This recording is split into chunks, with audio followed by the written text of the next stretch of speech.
Graça e paz, meus irmãos. Louvado seja o nome do nosso Senhor e Salvador Jesus Cristo.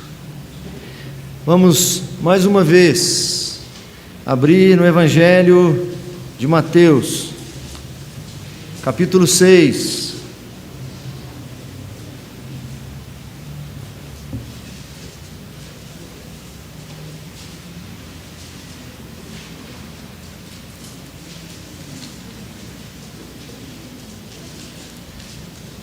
Mateus capítulo 6, do verso 9 ao verso 15, a oração dominical, ou a oração do Pai Nosso. Mateus 6, de 9 a 15, assim diz o texto: portanto, vós orareis assim: Pai nosso que estás nos céus, santificado seja o teu nome. Venha o teu reino, faça-se a tua vontade, assim na terra como no céu. O pão nosso de cada dia dá-nos hoje, e perdoa-nos as nossas dívidas, assim como nós temos perdoado aos nossos devedores.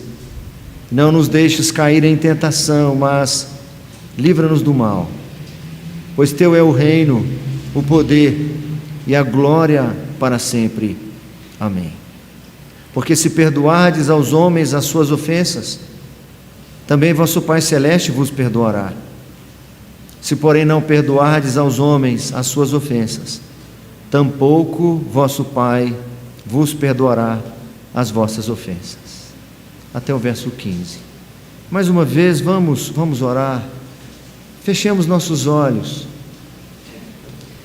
e cada um silenciosamente eleve diante do Senhor essa prece. Senhor, fala conosco nesta hora, Senhor. Alimente nossa alma, instrua o teu povo. Fala comigo, fala com o teu povo.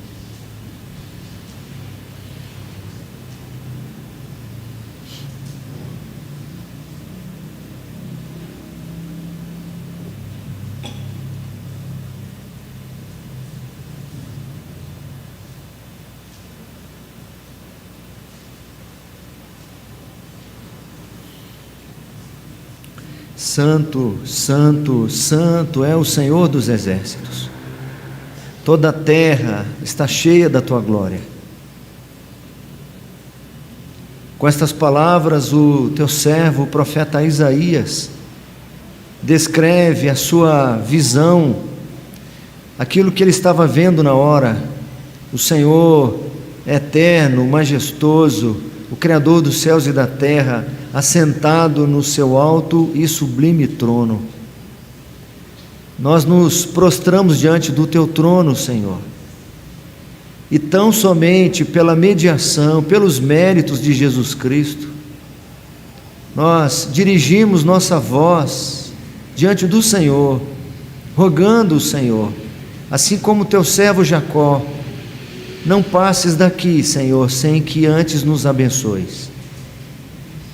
Não permitas que saiamos daqui sem que recebamos a porção que a nossa alma carece, para que seja dessedentada, para que sacie a sua sede, porque nossa alma tem sede de ti, Senhor.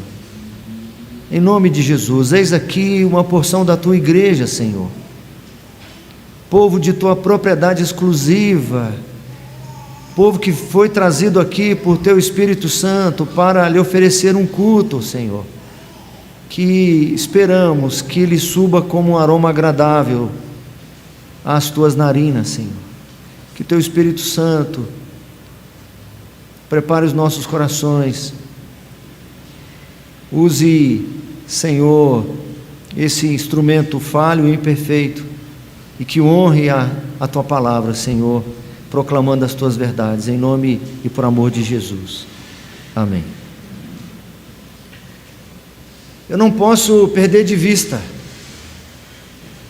que as Escrituras, ou mais propriamente dito, esse Sermão do Monte, Mateus capítulo 5, capítulo 6 e capítulo 7, em cada sentença, em cada afirmação, em cada ensino, em cada comparação, nosso Senhor está apresentando um padrão completamente oposto, não é só diferente, é um padrão completamente oposto ao padrão deste mundo.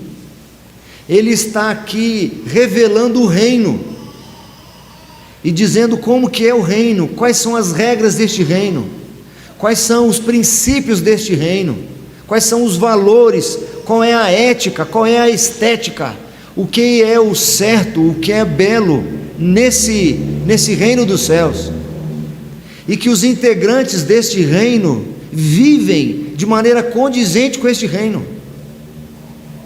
Então nós precisamos ler este Sermão do Monte, e eu repito, todas as instruções aqui encontradas, na perspectiva de que o Senhor está me ensinando como viver de maneira a me parecer com Ele, ou como ser identificado como seu discípulo, e naturalmente diferentes de todos os demais que não seguem Jesus. É por isso que eu insisto que o ensino do Sermão do Monte, que é o tema de todo o Sermão do Monte, é que ser discípulo de Jesus é ser diferente. Aqui, antes de adentrar na oração, de apresentar um modelo de oração, nosso Senhor fez algumas preliminares, dizendo como não deve ser a nossa oração. E quando nós lemos aqui nos versículos anteriores, versículo 5 até o versículo 8, para descobrir como a oração dos seus discípulos deve ser diferente da oração dos outros que não são discípulos do Senhor Jesus, nós não encontramos regras de oração. Jesus na realidade usa a oração, mas ele está falando da pessoa. O que é diferente não é a oração em si apenas. A oração será diferente porque as pessoas que estão fazendo esta oração são diferentes. É por isso quando ele diz aí no versículo 5, e quando orardes, não sereis como os hipócritas. Então a oração de vocês é diferente, precisa ser diferente. A religiosidade de vocês é diferente, não é porque simplesmente as práticas são diferentes, mas é porque vocês são diferentes. Vocês procuram fugir da hipocrisia, e se vocês, ao fugirem da hipocrisia, a oração de vocês, a religião de vocês vai ser diferente da dos hipócritas. Mais adiante um pouco, no versículo 7, falando de uma outra diferença da oração, na realidade falando da diferença da pessoa que está orando, ele diz: e orando não useis de vãs repetições como os gentios. Então vocês não são como os hipócritas e vocês não são como os gentios. Os hipócritas oram sem interesse com o Senhor, eles oram para ser visto pelas pessoas. O que se reflete na oração deles é de fato o orgulho, o egoísmo, a vaidade. E vocês também não são diferentes, vocês também são diferentes dos gentios, que por serem diferentes de vocês, a oração deles também é diferente. Porque no caso destes, o que se revela na oração é uma total falta de relacionamento com quem eles estão orando, porque eles acham que pelo muito falar eles serão ouvidos. Vocês não são como eles, porque vocês conhecem o Deus a quem vocês oram, e vocês quando oram, vocês estão se relacionando com esse, que ele diz no verso 8, não vos assemelheis pois a eles, porque Deus, o vosso Pai, sabe o de que tendes necessidades antes que lhe o peçais. Portanto, vós orareis assim. O que precisa estar no conteúdo da minha oração? É mais do que isso. Eu não preciso me ater, eu não devo me ater apenas às palavras, ao vocabulário, e nem mesmo ao conteúdo apenas. É mais profundo do que isso. Quem eu preciso ser para que a minha oração revele de fato que eu sou um seguidor de Jesus Cristo? nessa tarefa de ensinar que os seus discípulos são diferentes de todos os outros que não são seus discípulos. Não é porque são mais belos, não é porque são mais sábios, mais inteligentes por si mesmos, porque simplesmente eles são integrantes de um reino que não é o reino deste mundo. E essa diferença se dá porque os seus corações são corações diferentes. A sua diferença se dá a partir do fundo do seu interior. Não é o que eles fazem que os torna diferentes. Eu repito, é quem eles são. Aí Jesus então começa a orar, apresentando aí um modelo de oração. E nós já ouvimos aqui que a maior parte da oração, ou a primeira parte, o que vem primeiro, o que se revela como prioridade na oração, é Deus. O foco é Deus. Não tem nenhum pedido pessoal sendo apresentado, não há nenhuma necessidade, não é nenhuma dor humana, nenhum problema circunstancial, nenhum anseio, nenhuma necessidade humana estão sendo apresentados. O modelo da oração, o discípulo de Jesus, quando ora, revela que o grande privilégio que ele tem na oração é a companhia do Pai, é a presença do Pai, é o convívio com o Eterno, é o relacionamento com o Senhor, Criador dos céus e da terra. O primeiro pedido é: santificado seja o teu nome, tem a ver com a glória do Senhor. O segundo é: venha o teu reino. Esse é o nosso desejo. Antes de pedir pelo pão, antes de pedir pelas necessidades pessoais, eu te imploro que venha o teu reino. Nós ouvimos isso já a semana passada. E o terceiro pedido nessa oração, a terceira petição: faça-se a tua vontade. O terceiro pedido é em relação à vontade de Deus. Hoje pela manhã nós ministramos a ceia, vamos daqui a pouco também celebrar a ceia, e o tempo da manhã é bem curto, então eu vou também sintetizar o sermão de agora à noite. Não vou usar quase nada do esboço que está aí, para ficar igual o da manhã. Então semana que vem, se o Senhor permitir, eu ainda vou continuar falando sobre a vontade de Deus. Se for a vontade de Deus, nós continuaremos a falar sobre isso. Eu vou fazer alguns destaques sobre esse pedido. O primeiro deles é que ninguém pode pedir, ninguém pode fazer esse pedido: faça-se a tua vontade, porque ninguém pode cumprir a vontade do Senhor por si próprio. Se eu não tenho a menor condição de cumprir, por que eu vou pedir? Então, o primeiro destaque que eu faço para nós hoje: eu preciso reconhecer que eu dependo totalmente da graça de nosso Senhor Jesus Cristo. A minha religiosidade vai ser diferente, porque quando eu for orar, eu vou expressar na minha oração a minha total dependência da graça de Jesus Cristo. Nosso Senhor está dando aqui o modelo, Ele não está dando as explicações todas. Então, quando eu pego esse pedido, eu vou destrinchando o que ele significa no restante dos evangelhos. E o que os evangelhos e o que o Novo Testamento me ensina é que nós todos carecemos da graça do Senhor.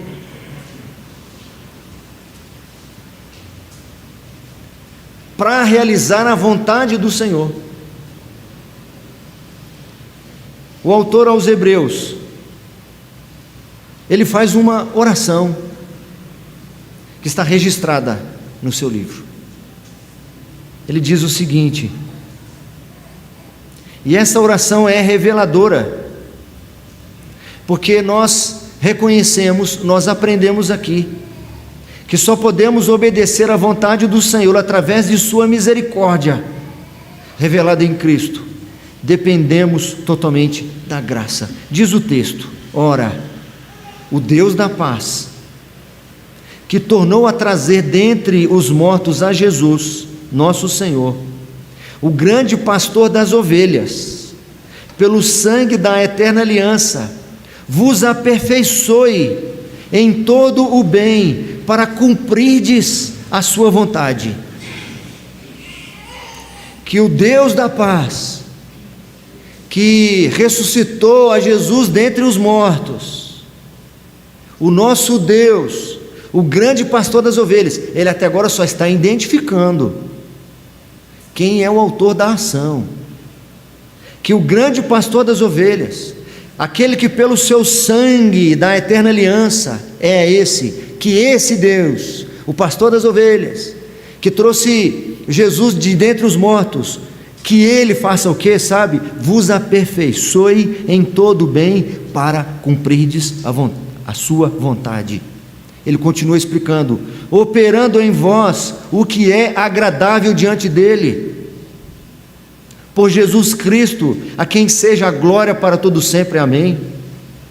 Rogo-vos ainda, irmãos, que suporteis a presente palavra de exortação, tanto mais quanto vos escrevi resumidamente. Que o Deus da paz vos aperfeiçoe, que o grande pastor das ovelhas vos aprimores, haja em vocês de modo a fazer com que vocês obedeçam, cumpram a vontade dele. Primeiro destaque: é por isso que eu disse outras vezes que nós não podemos fazer esta oração de forma irrefletida. Pai nosso que estás no céu, santificado seja o teu nome, venha o teu reino, faça-se a tua vontade, assim na terra como no céu. Com essa pequena explicação eu deveria orar assim: Senhor, Jesus nos ensinou que nós devemos orar para que o Senhor faça cumprir a tua vontade, mas eu reconheço que jamais poderei cumpri-la se não for pela tua graça, pela tua misericórdia. Ao mesmo tempo, Senhor, que eu te peço que executes a tua vontade na minha própria vida, eu te imploro que abasteça-me de graça a tal ponto que eu possa cumprir minimamente os teus preceitos. Eu estou pensando no que eu estou falando, eu não estou soltando palavras no ar, eu não estou usando de repetições. Sabe por quê? Porque isso não funciona. Não funciona. O segundo destaque que eu faço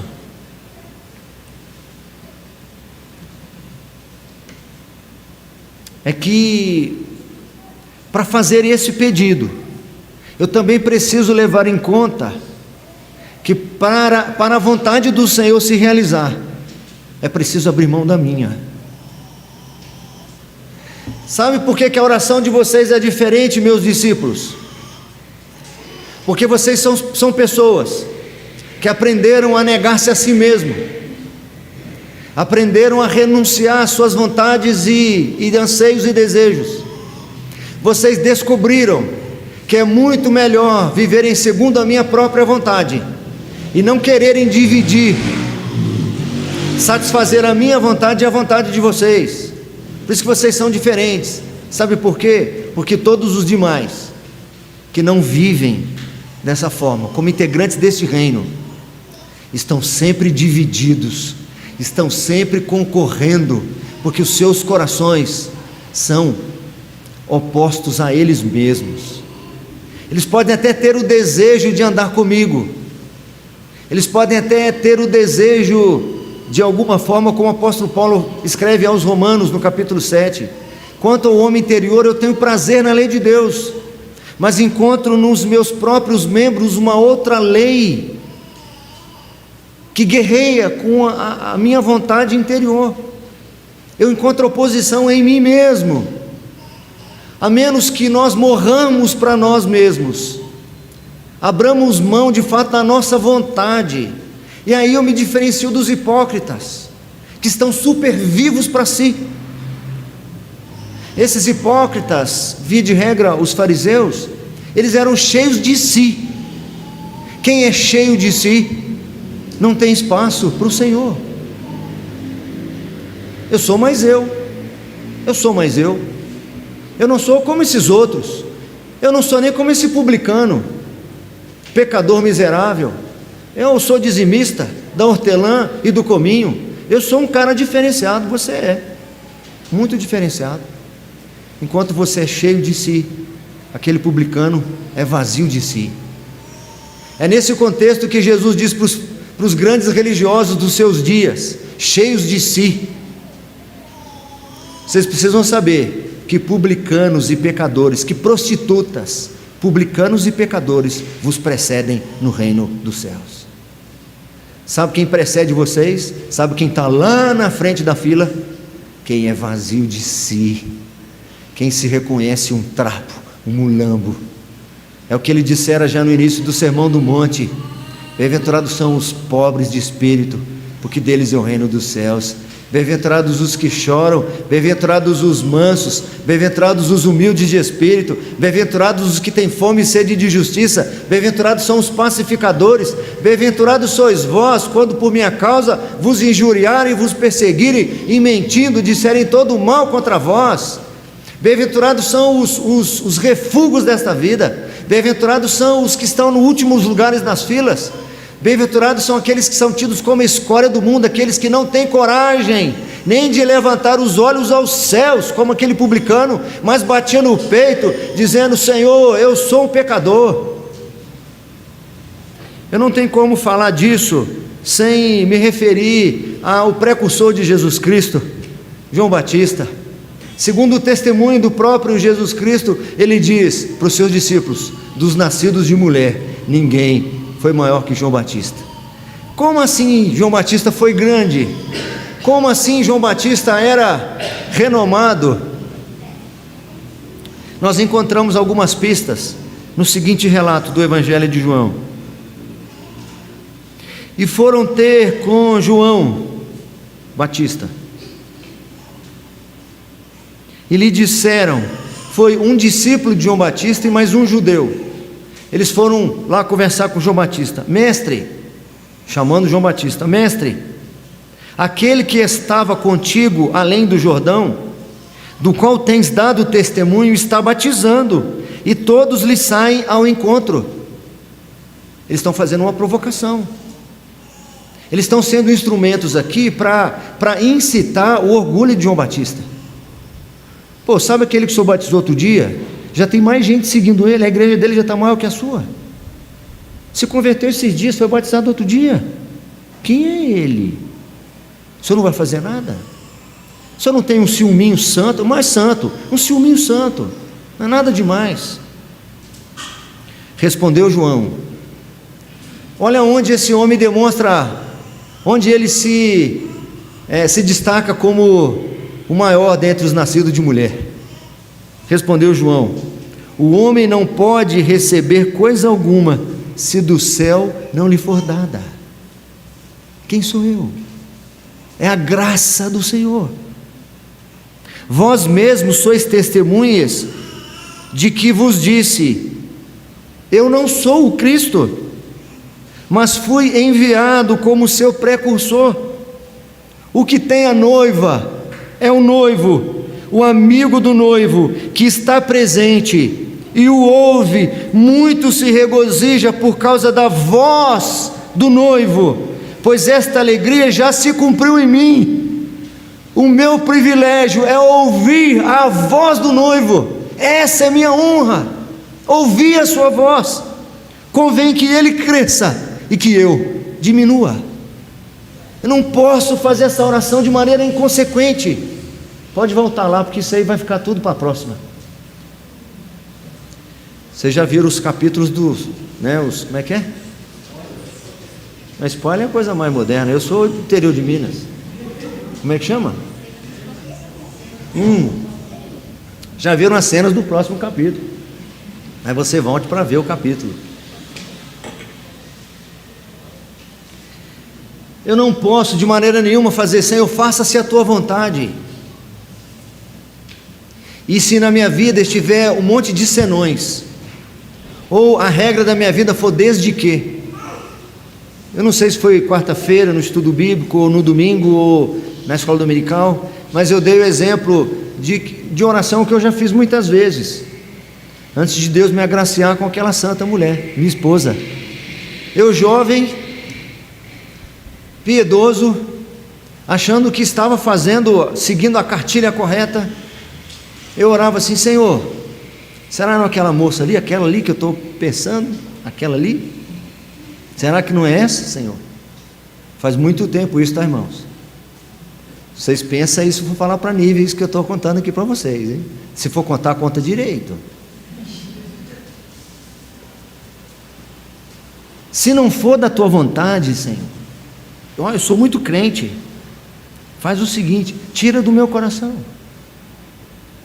Eu não compreendia que no fundo, eu queria fazer a minha vontade, a vontade do meu coração. Sendo bem sincero, eu deveria orar assim: Senhor, o Senhor sabe que eu quero fazer a vontade do meu coração, e que o meu coração é sensor. Se o meu coração se agrada, é sinal que o Senhor também se agradou. Se o meu coração não se agrada, é sinal que o Senhor não se agradou. Então, se o Senhor não quer que eu case com aquela moça, então o Senhor tira do meu coração, porque aí eu fico livre para continuar fazendo a vontade do meu coração. Difícil, Senhor, é se o Senhor falar não e o meu coração continua querendo, e eu preciso abrir mão da vontade do meu coração para fazer a tua vontade. Então, quando eu falo: Senhor, faça-se a tua vontade, eu preciso pensar que a minha seja muda, que a minha vontade seja sufocada, que a minha vontade esteja completamente submissa à tua vontade. Que eu possa dizer, como o apóstolo Paulo, quando escreve aos Gálatas: logo, já não sou mais eu quem vive, mas Cristo vive em mim. E esse viver que eu tenho na minha carne, eu vivo pela fé naquele que me amou e por mim se entregou. Terceiro e último destaque: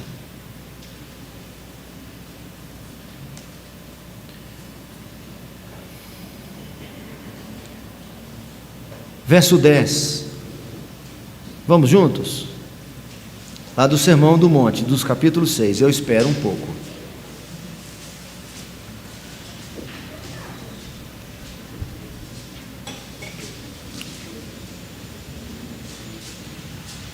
Vamos juntos? Venha o teu reino, faça-se a tua vontade, assim na terra como no céu. Nosso Senhor diz, ele faz aqui uma comparação. Sabe como vocês devem orar? Orem para que o Pai faça a sua vontade aqui na terra, da mesma maneira que a sua vontade é cumprida e obedecida aonde? Vamos lá. Nosso Senhor está dizendo: quando vocês orarem e pedirem ao meu Pai para que Ele faça a vontade dEle aqui na terra, assim como a sua vontade é cumprida nos céus. Eu preciso ter um coração diferenciado, porque é um coração que primeiro reconhece que é apenas pela graça do Senhor que eu posso fazer esse pedido e posso obedecê-lo, caso Ele atenda. Eu estou fazendo um pedido para o Senhor fazer a sua vontade, e no meu coração, no meu íntimo, eu preciso ter clareza disso. Senhor, se o Senhor atender o pedido que eu estou fazendo, para o Senhor fazer a sua vontade, eu vou precisar de ajuda. É a tua graça. Eu preciso também que o meu coração esteja com este anseio de ficar mudo da sua vontade própria, dos seus anseios íntimos, que ele esteja completamente envolvido na tarefa de conhecer a vontade do Senhor e obedecê-la, sabendo que toda a vontade do Senhor será em oposição à sua própria, do coração. E finalmente, preciso desejar que a vontade do Senhor se cumpra aqui na terra, da mesma forma que ela se cumpre lá no céu. Eu citei hoje cedo esses exemplos. Quando lá no livro de Gênesis, o Senhor resolveu criar a luz, a vontade do Senhor foi de criar. Ele resolveu criar. E a sua vontade se manifestou quando ele disse: haja luz. E o que diz o texto? E houve luz. A vontade do Senhor sendo totalmente cumprida. Eu não sei, eu não raciocinei muito teologicamente sobre a afirmação que eu vou fazer, mas ela revela o que eu estou pensando e sentindo em relação a isso. Não existia luz, mas a luz não pôde não existir. Ela não pôde resistir. Ela não pôde pedir um tempo. Ela não pôde pedir espera. Ela não pôde ter dúvidas. Haja luz, e houve luz. Faça-se a tua vontade aqui na terra, assim como ela é feita nos céus. Nós encontramos, por exemplo, um outro episódio muito interessante, quando o nosso Senhor desce do monte, chamado Monte da Transfiguração, com 3 dos seus discípulos, e tem uma multidão lá, em torno dos 9 discípulos que ficaram, e no meio daquela multidão, um pai aflito e necessitado, cujo filho jovem estava possesso de um espírito mudo e surdo desde a sua infância, porque Jesus pergunta para ele: há quanto tempo ele está assim? Desde a sua infância, disse o pai. Quando nosso Senhor chega para aquele espírito mudo e surdo, ele diz assim: espírito mudo e surdo, eu te ordeno, saia desse menino e nunca mais tornes a ele. E diz-nos o Evangelho que, fazendo o menino estrebuchar no chão, ele saiu. Ele não conversou, ele não pediu um prazo. Foi diferente do outro episódio, quando antes de Jesus mandar aquela legião que estava no Gadareno, ele já pediu, eles já sabiam que iam ser expulsos, aqueles espíritos. Então eles já pedem para serem enviados para aquela manada de porcos. Esse aqui não teve chance de pedir nada. A vontade do Senhor foi revelada: eu te ordeno, saia desse menino e nunca mais tornes a ele. E diz o texto que imediatamente o espírito o deixou e Jesus o restituiu ao seu pai. Esse mesmo Senhor Jesus Cristo, depois de ressurreto, ele chegou para os seus discípulos, para a sua igreja, e disse assim: toda autoridade me foi dada na terra e nos céus. Vocês entenderam? Não é vocês aqui não, é Jesus com os seus discípulos. Vocês entenderam? Toda autoridade me foi dada na terra e nos céus. Ide, portanto, fazei discípulos de todas as nações, batizando-os em nome do Pai, do Filho e do Espírito Santo, ensinando-os a guardar todas as coisas que vos tenho ensinado, e eis que estou convosco todos os dias, até a consumação dos séculos. Eis aí uma vontade revelada, eis aí uma ordem que foi dada.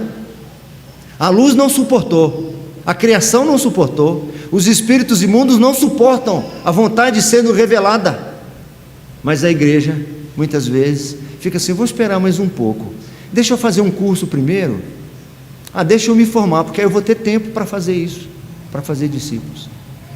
Então, quando nós oramos, faça-se a tua vontade, assim na terra como nos céus, vou começar então a evangelizar, a discipular, a pregar Jesus Cristo para outras pessoas, porque esta é a vontade do Senhor revelada para nós, essa é a ordem que Ele deu para nós, e muitos de nós passam semanas, meses, anos, décadas, sem compartilhar Jesus com ninguém, e nós oramos, com a cara limpa: faça-se a tua vontade, assim na terra como nos céus. O Senhor poderia dizer na hora assim: posso começar com você? vou atender seu pedido, eu vou fazer minha vontade, posso começar com você? Então comece a fazer discípulos de todas as nações. Semana que vem nós continuamos, se o Senhor nos permitir.